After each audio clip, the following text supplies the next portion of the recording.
ప్రభునందు మాకు అత్యంత ప్రియులైన దేవుని ప్రజలందరికీ ఈ ఉదయకాల సమయంలో యేసుక్రీస్తు వారి శ్రేష్టమైన పూజ్యముదగిన నామం పేరిట శుభాలు ప్రకటిస్తున్నాను. బాగున్నారు మీరంతా? ప్రపంచంలో ప్రతిరోజు ఎన్నో మారుతూ ఉన్నాయి. ప్రభుత్వాలు మారుతున్నాయి, రాజకీయాల్లో మార్పు వస్తుంది, మనుషుల్లో మార్పు వస్తుంది, ధరల్లో మార్పు వస్తుంది, వ్యవస్థల్లో మార్పు ఉంది, వాతావరణంలో మార్పులు ఉన్నాయి.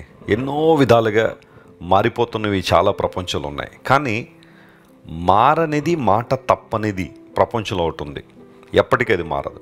అదేంటో తెలుసా? దేవుని వాక్యం. యేసుక్రీస్తు ప్రభువారు నిన్న నేడు నిరంతరం ఒకే రీతిగా ఉన్నారని. ప్రభువు మారడు, ఆయన వాగ్దానాల్లో మార్పు లేదు, ఆయన వాక్యంలో మార్పు లేదు. అలాంటి గొప్ప దేవుని మనం కలిగి ఉన్నందుకు ప్రతిరోజు మనం ప్రభువును స్తుతించాలి, ఆయన ఘనపరచాలి. ఉదయాన్నే లేచిన తర్వాత మనం ఒక వాగ్దానాన్ని ప్రతిరోజు ధ్యానం చేస్తున్నాం. బైబిల్లోని వాగ్దానాలు మనం ఎందుకు ధ్యానం చేయాలనే ప్రశ్న మీలో చాలామందికి ఉత్పన్నం అవ్వచ్చు. ఎందుకు మనం వాగ్దానాలు చదవాలి అంటే, ఆ వాగ్దానాలను క్రీస్తు ప్రభు ద్వారా మనం స్వతంత్రించుకోవచ్చని బైబిల్ సెలవిస్తుంది. ఆ ప్రతి వాగ్దానం కూడా అమూల్యము, అత్యధికములైనవని పేతురు భక్తుడు కూడా తన పత్రికలో రాశాడు. ఈరోజు వాగ్దానం కోసం కనిపెడుతున్నారు కదా, పరిశుద్ధ గ్రంథాన్ని తెరిచి ఆది కాండము 7వ అధ్యాయం మొదటి వచనాన్ని చదువుకుందాం. The book of Genesis chapter 7 and verse 1. యెహోవా, ఈ తరము వారిలో నీవే నా ఎదుట నీతిమంతుడువై యుండుట చూచితిని గనుక నీవును నీ ఇంటి వారును ఓడలో ప్రవేశించుడి. ఇక్కడ చదవబడిన వాక్య భాగంలో రెండు ప్రాముఖ్యమైన విషయాలు మనం గుర్తిద్దాం. ఒకటి, మన దేవుడు మనలను చూసేవాడు. రెండవది, మనం ప్రవేశించినట్లుగా ఆయన ఒక గొప్ప ద్వారాన్ని మన కోసం తెరిచిపెట్టాడు. ఈ రెండింటి మీద ఈరోజు ఫోకస్ చేద్దాం. మొట్టమొదటిగా, దేవుడు మనల్ని చూసేవాడట. నోవహు నివసించిన తరములో నోవహు మాత్రమే దేవుని దృష్టిలో నిందారహితుడిగా, నీతిమంతుడిగా, దేవునితో నడిచే వ్యక్తిగా ఉన్నాడు. తరమంతా తప్పిపోయిందని, ప్రజలందరూ కూడా ఇష్టానుసారం జీవిస్తున్నారని నోవహు కాంప్రమైజ్ అయిపోలేదు. యూజువల్గా కొన్నిసార్లు మనం మెజారిటీ ఏం ఫాలో అవుతున్నారా, మెజారిటీ ఎటువైపు ఉన్నారో చూసి మనం కూడా వారిలో వెళ్ళిపోదాంలేండి, ఏదన్నా కష్టం వస్తే, ఇబ్బంది వస్తే వాళ్ళందరికీ రాంది నాకెందుకు వస్తుంది, వారందరూ ఎదుర్కొంటున్నారు కదా, నేను కూడా అలాగే ఏదో ఎదుర్కొందాం అన్నట్టుగా గుంపులో కలిసి వెళ్ళిపోవాలనే ఆలోచన మనలో ఉంటుంది. కానీ నోవహు అలాంటోడు కాదు. నోవహు మాత్రమే కాదు, బైబిల్లో మీరు ఏ భక్తుడన్నా తీసుకోండి, వారు దేవుని కోసం నిలబడినప్పుడు వారు లోకానికి వ్యతిరేకంగానే ఉన్నట్టే ఉన్నారు. కానీ వారు ఆ సమయంలోనే దేవునికి దగ్గర అయ్యారు. నీ జీవితంలో అలాంటి పరిస్థితి ఎప్పుడైనా వచ్చిందా? అందరూ నిన్ను విడిచి నిన్ను ఒక్కచోట నిలబెట్టి నువ్వు ఒక్కదాన్నే కార్నర్ చేసి, నిన్నొక్కడనే కార్నర్ చేసి ఇష్టానుసారం మాట్లాడుతున్నారా? ఇక్కడ శుభవార్త మీకు చెబుతాను. నువ్వు దేవుని దగ్గరగా ఉన్నావు అని అర్థం. దేవుడు పక్షంగా నువ్వు నిలబడ్డావు అంటే you took a wonderful stand for God. నోవహు అదే పని చేశాడు. తరమంతా తప్పిపోయారని చెప్పి తప్పిపోలేదు. తన చుట్టూ ఉన్న పరిస్థితులు అతని ఆధ్యాత్మిక జీవితం మీద ప్రభావాన్ని చూపించలేదు. దేవుని మీద ఆశ పెట్టుకున్నాడు, దేవుని కోసం బ్రతికాడు, తద్వారా దేవుని నుండి దీవెన పొందాడు. మీకు విషయం తెలుసా? మీ భక్తి జీవితానికి, మీ పరిశుద్ధ జీవితానికి, మీ పవిత్రతకు, మీ ప్రార్థనకు దేవుని దగ్గర గొప్ప బహుమానం ఉంది. నువ్వు దేవుని కోసం నిలబడినప్పుడు దేవదేవుడు నీ కోసం స్పష్టంగా నిలబడతారు. ఆయన, నేను చూశాను నోవహు, నీ స్థితిని నేను చూశాను, నీ పరిస్థితిని నేను చూశాను, ఈ తరం వారిలో నువ్వు ఒక్కడివే నీతిమంతుడిగా నాకు కనబడ్డావు. చూస్తున్న దేవుడు. హాగరు కూడా దేవునికి పేరు పెట్టింది, చూచుచున్న దేవుడు నీవేనని. మనం అనేక సార్లు ఆ పదాన్ని పలుకుతూ ఉంటాం. దేవునికి ఇవ్వబడిన నామముల్లో, ఆయనకి ఇవ్వబడిన పేర్లలో ఒకటి ఎల్ రోయి, అనగా దేవుడు మనల్ని చూసే దేవుడని. నిన్ను చూస్తున్నాడు, నీ యొక్క పరిస్థితిని ఆయన చూస్తున్నాడు, నిన్ను గమనించే దేవుడు కనుక ఆయన వైపు నువ్వు చూడగలిగితే అద్భుతాలు జరుగుతాయి. ఎప్పుడూ కృంగిపోవద్దు. నువ్వు ఒక్కడవే, నువ్వు ఒక్కదానివని బాధపడద్దు.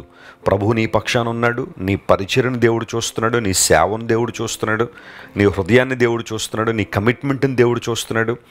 మనుష్యులను సంతోషపెట్టాలని గాక దేవుని సంతోషపెట్టాలనే ఆతురపడుతున్న నీ హృదయాన్ని దేవుడు చూస్తున్నాడు. ఖచ్చితంగా నీకు సమాధానం ఇస్తాడు. చూచిన దేవుడు ఏం చేశాడు అంటే, వారికి ఆజ్ఞాపించాడు ఆల్రెడీ నోవహుకు ఒక ఓడను తయారు చేయమని. ఆ ఓడలోనికి ప్రవేశించమని దేవుడు నోవహును ఆదేశించాడు. దేవుని బిడ్డలారా, దేవుడు నీ కొరకు సిద్ధపరిచిన ప్రణాళిక. ఇక్కడ నోవహు ఓడ దేవుని రక్షణకు, ఆయన మన పట్ల కలిగిన ప్రణాళికకు సాదృశ్యమైంది. God is welcoming us to be a part in his plan. ఆయన ఉద్దేశంలో, ఆయన ప్రణాళికలలో మనం పాలిభాగస్తులయ్యునని దేవుడు ఆశించాడు. దేవుడు తనకు తానుగా ఏదైనా చేయగలడు. ఆయనకు ఎవ్వరు అవసరం లేదు. మనం దేవునికి గొప్పగా ఏదో చేసేస్తున్నామని చాలాసార్లు అనుకుంటాం, కానీ మనం లేకుండా కూడా దేవుడు చేయగలడు. కానీ ఆయన స్వభావం ఏంటంటే ఆయన మనతో కలిసి పనిచేయాలని, మనలను ఆయన ప్రణాళికల్లో పాలిభాగస్తులుగా చూడాలని దేవుడు ఆశించాడు. అది కేవలం ఆయన ప్రేమ, మన పట్ల ఆయనకున్న కృప అంత గొప్పదన్నమాట. నోవహును దేవుడు అన్నాడు, ప్రవేశించండి, మీ కొరకు నేను సిద్ధపరిచిన ఆ రక్షణ ప్రణాళికలోనికి, ఆ ఆశీర్వాద ప్రణాళికలోనికి రండి. ఈరోజు దేవుడు కూడా నిన్ను అలాగే పిలుస్తున్నాడు.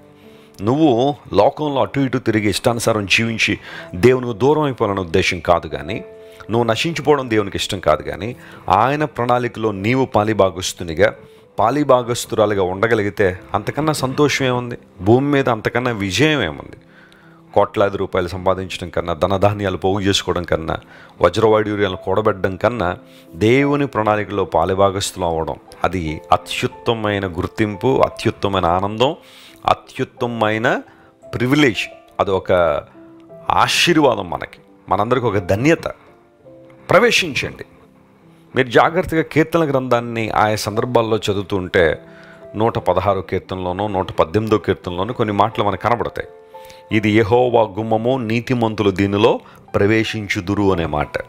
అంటే దేవుని యొక్క గుమ్మములోనికి, ఆయన ప్రణాళిక ద్వారములోనికి ఎవరు ప్రవేశిస్తారంటే దేవుని నీతితో నింపబడిన వారు. స్వనీతి దుర్నీతి కాదు, కానీ యేసుక్రీస్తు ప్రభుని విశ్వసించడం ద్వారా, ఆయన మన హృదయంలో చేర్చుకోవడం ద్వారా నీతిమంతులుగా తీర్చబడినప్పుడు దేవుని ప్రణాళికల్లో మనందరం పాలిభాగస్తుమై ఉంటాం. నేను మాట చెబుతాను, ఎప్పుడైతే మనం దేవుని ప్రణాళికకు సంపూర్ణంగా సమర్పించుకుంటామో మనం పొందే ఆనందం కానీ, సంతోషం కానీ, సంతృప్తి కానీ లోకంలో ఎక్కడ దొరకవు, కేవలం దేవునిలో మాత్రమే లభిస్తాయి. ప్రవేశిస్తావా దేవుని ప్రణాళికల్లోనికి? ఈ వాగ్దానాన్ని ఈరోజంతా క్లెయిమ్ చేసుకుని ప్రభువును స్తుతించండి. గొప్ప కార్యాలు మీ జీవితంలో జరుగుతాయి. ప్రార్థన చేసుకున్నాను. ప్రేమగల తండ్రి, ఇంతవరకు మీరు మాకు ఇచ్చిన వాగ్దానాన్ని బట్టి నీకు స్తోత్రాలు. నువ్వు నోవహును చూశావు, అతన్ని ఓడలో ప్రవేశించమని ఆదేశించావు. అవునయ్యా, నువ్వు మమ్మల్ని చూసే దేవుడు. మనుషులందరూ మమ్మల్ని గుర్తించకపోయినా మా శక్తిని, మా సహనాన్ని, మా పరిచర్యను, అయ్యా మాకున్న ఆధ్యాత్మిక స్థాయిని మనుషులు గుర్తించకపోయినా నీవు గుర్తించే దేవుడు నాయన. నీ నీతితో మమ్మల్ని నింపావు గనుక నీ ప్రణాళికల్లో పాలిభాగస్తులుగా ఉండాలని ఆశిస్తున్నావు. ఈరోజు మా ప్రియులు ఎంతమంది అయితే ఈ వాగ్దాన సందేశాన్ని ఆయా ప్రాంతాల నుండి, ఆయా ప్రదేశాల నుండి వీక్షిస్తున్నారో వారందరినీ మీరు ముట్టండి, బలపరచండి. ఈ వాగ్దాన సందేశాలు అనేక మంది తమ స్నేహితులకు, బంధువులు కూడా షేర్ చేస్తుండగా వారిని కూడా మీరు ఆశ్రయించండి. ఎందుకంటే వారు కూడా సువార్త పనిలో పాలిభాగస్తులై ఉన్నారు. అనారోగ్యంతో వారిని స్వస్థపరచండి, సమస్యల వరకు విడుదల ఇవ్వండి. పరిష్కారం దొరకని సమస్యలతో పోరాడుతున్న వారికి నీవే నీ సహాయాన్ని అందించి అద్భుతం చేయండి. యేసుక్రీస్తు వారి దివ్య సముఖంలో ఈ మా మనవులు సమర్పించి వేడుకొనిచున్నాం తండ్రి. Amen, amen. God bless you dear friends. Have a wonderful and beautiful day. ఈరోజు మెసేజ్ చాలా మంచిగా అనిపించింది. బ్లెస్ అక్క చెప్పింది లైఫ్లో ఉన్న లోన్లీనెస్ని మనం ఎట్లా పోగొట్టుకోవాలా, మనం ఎట్లా ఓవర్కమ్ చేసుకొని మన లైఫ్ని మనం స్టాండ్ తీసుకొని నిలబడాలని చాలా మంచిగా, చాలా ఇన్స్పైరింగ్గా అనిపించింది. థ్యాంక్ యూ సో మచ్ కడపకు వచ్చినందుకు. క్రైస్ట్ వర్షిప్ సెంటర్ ఓ బలమైన సంఘ ఉద్యమం. కొన్ని సంవత్సరాల క్రితం కేవలం ఇద్దరితో ప్రారంభించబడిన పరిచర్య నేడు ప్రపంచవ్యాప్తంగా లక్షలాది మందిని ప్రభావితం చేయుచున్నది.